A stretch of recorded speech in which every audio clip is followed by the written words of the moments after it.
yung mga tao at ang Panginoon. Kasi sabi niya, ano ba, ang hinahanap niyo ba ako, yung mga signs ko, o dahil nabusog ko lang kayo?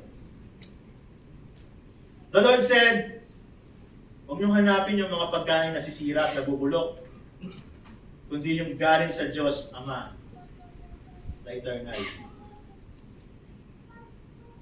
At paano mo naman bibigay sa amin yan, ang sabi ng mga tao? Paano mo bibigay sa amin yan?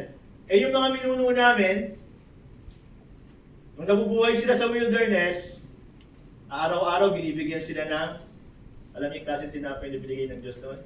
Yung mana. Kung naaalala niyo yung story sa wilderness. Sabi ni Lord, yung mana, hindi yung galing kay Moses, galing yun sa Diyos Ama. At more than that, kaya pa kayong bigyan ng Diyos ng bread na pang-eternal. Yung bread of heaven, the true bread from heaven that gives you or gives life to the world. Well, sabi ng mga tao, kung meron ka yan, then give us this bread. Give us this bread. Then Jesus said, eto na.